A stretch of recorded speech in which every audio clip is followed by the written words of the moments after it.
Happy Wednesday and welcome to Ask Evelyn Live, where we answer your questions about compost, recycling, garbage, and other trashy topics. I'm your host, Becca Fong. And this week's episode, we are blowing the lid off this confusing item. Quick reminder, this show is run on your questions, so definitely send them to us through Facebook, Instagram, Twitter, or old school way, send us an email at askevelyn@seattle.gov. So we get so many questions about things. So it's really exciting that one of you guys sent us your question, and we are going to be able to talk to you all about these things. So, all right. And every week I'm joined by my fantastic co-host. Hey everybody, I'm Pat Kaufman. I do some business recycling in the city of Seattle, so happy to be here. Thanks. Awesome. Happy Wednesday, Pat. Hello. All right. Lids and caps, right on. Lids Let's and dive caps. into it. I got the question all teed up here from Evelyn. All right. So sent to our Ask Evelyn inbox. Here's the question of the week. Hi Evelyn, what do I do with lids and caps from bottles and jars? It looks like plastic pop bottle caps can go on back on bottles from the picture in the guide. What about the other stuff? Metal jar lids, plastic sour cream container lids, milk carton caps. It seems really complicated. Thanks, Drake.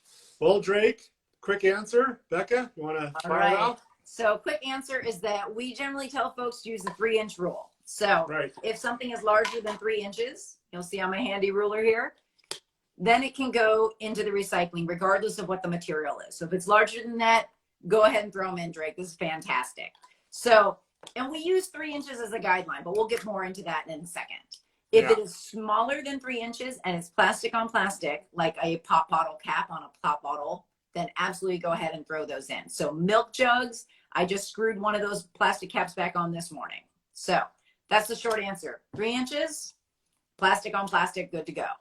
But I got lots of props here today. We are propped up. We're ready to show and tell. We are totally propped up today. But generally, again, back to the main answer and the 3-inch thing. I just want to talk about the MRF a little bit, the Material Recovery Facility, the Recycle Center, and how it manages stuff. Where it all goes. Well, you know, these things, 3 inches is a guideline. 3 inches, like we got to draw the line somewhere, right? We can't just say, a similar size or a significant size. You can't say that. You have to say, give a guideline in our printed material. And so we do, of course. And there's the picture that we show, you know, nice, good looking, nice, large caps, lids, I should say. Lids. And it's because the MRF itself, the Recycle Center, it cannot handle all these little tiny bits and parts. It needs to have something significant. The phrase that we like to use sometimes is the item kind of must hold its own on the conveyor belt. It has to be something sortable. The sortability is one of the guidelines. So, you know, one of the kind of groundbreaking new things, as Drake points out, as he heard, is that the plastic can go back on plastic. So a plastic cap, let's see here if I have one handy. A plastic cap on a plastic bottle is allowed to go back on to recycle. Totally. And we're primarily talking about water bottles and pop bottles and drink bottles. That's where that came from, was that. But the same holds true for these other containers too. Even like a plastic cap that I don't think that this cap quite meets the 3-inch diameter. No. You know, I don't have a ruler handy. I should have had one, but I'm like, can I share? But you got me? Okay, let me see. Yeah, I got you. Okay, look, there we go.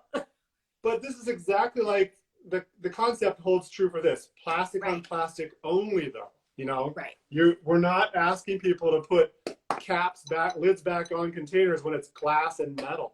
Totally. This, of course, is over 3 inches, so it's a totally recyclable item on its own. So these would go separate in the recycle bin, but items like this would go together. You know. Also, a 3-inch diameter lid on a plastic container like sour cream. We were chatting about this earlier. It's a better strategy, folks, to go ahead and put this lid back on the container. Clean, empty, clean, and dry. Yep. And then lid back on. Because this is a really tough item to not find itself mixed in with the paper or cardboard. It's really thin. So, you know, it's not very three-dimensional. It's barely three-dimensional. It's basically two-dimensional. So we want to see that. So those are just a couple off the top of my head items that I wanted to make sure to include today on the list. Absolutely. I wanted to reel us back in for a really awesome like nerd alert moment, which is the plastic on plastic. So what's really interesting and what changed is a lot of you will remember not that long ago, we used to ask you to take those little plastic caps and throw them away because there wasn't a way to capture them, because they are indeed made out of a different kind of plastic from the bottle, right? Because they have to have different properties to be a screw top. And what happened is, in the recycling industry, what they can do now, the people who buy all of those baled bottles with the cap screwed back on, when they get the plastic at the plant, what they do is they shred all of the plastic, cap and all. And then they float it in a water bath, and they have different densities. So one of the bottle plastic has a different density and the cap plastic has a different density. So they separate and they're able to take them apart. So that is a very unique thing to the plastic on plastic situation, because the processors downstream can actually do that separation process. And that is the only reason that we can have smaller plastic caps on plastic bottles, instead of like, we get questions a lot about like beer caps going back on glass bottles. It doesn't work that way. Those end up as trash, right? Or like your example of your pickle jar or olive jar with the metal lid. Same thing. Like, those go to completely different places. So they need to be separate so they can be sorted at the facility. Exactly. And so another question we get often is about pumps, you know, pump lids. There's way too much stuff going on in here. We don't know what all this is. So if this was its end of life, which is not, but if it was at its end of life, this would be recyclable. This, unfortunately, would be garbage. This whole mechanism. There's a lot going on inside here, and we can't. We don't want to burden the recycling, you know, commodity processors with something like this. I mean, this is much more than, you know. There may be this may be a different kind of plastic than this. This insert may, in fact, be different than the bottle itself. We're not asking y'all to worry about that, because they're very close, and through the float, sink, sort, flake process that you just described, they'll figure that out. They don't want all this stuff, though. You know, we don't want to deal with that. So, not at all. You know, same goes for the little ones too. They don't want these either. No way.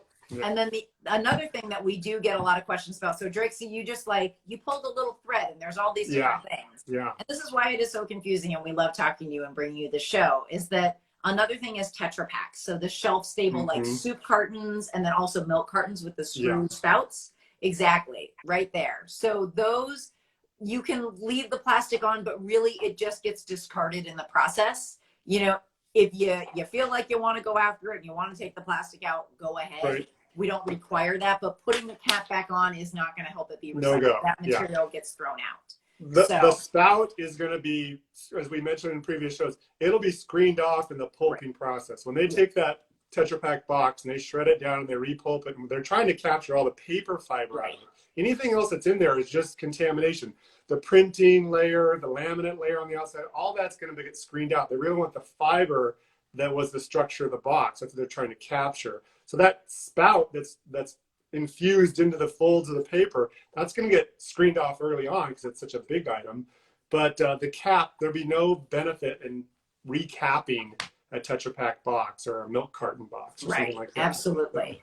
Okay, so Drake, awesome question. And to recap really quickly, so plastic on plastic. This is a plastic lid on a plastic jar. Go ahead, throw those in. All right.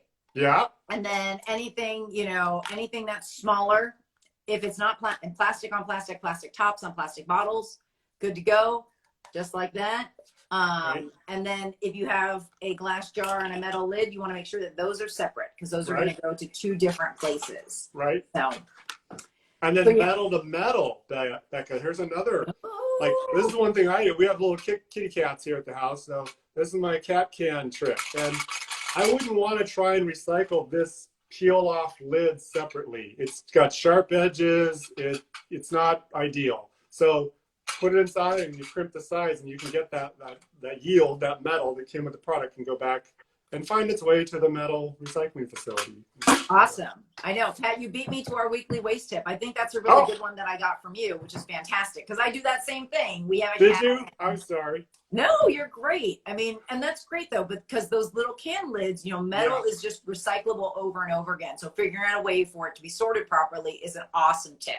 Right. And my tip, you know, is maybe kind of obvious from the show, but you know, this is a little bit different than your laundry container one, where it's got a couple of different kinds of plastic. But again, because it's plastic cap on a plastic bottle, go right ahead and screw that on, empty, clean, and dry, and throw that in, because we can still capture all of this plastic, which is fantastic. So, All right, those are our little tips and tricks. And then also putting like the plastic tub lids back on like you did with the sour cream. I think that's another really good practice that I just started doing a little while ago. So that's another way to make sure that that stuff always gets, we always talk about with recycling, it's sortation and markets. So we're talking about sortation at this point. That's so. All right, folks, we've got some really good links for you. We've got a little video that talks about the top 5 recyclable categories that we'll have in our show notes. And also, of course, a link to our latest Where Does It Go flyer. Some of you may have received it.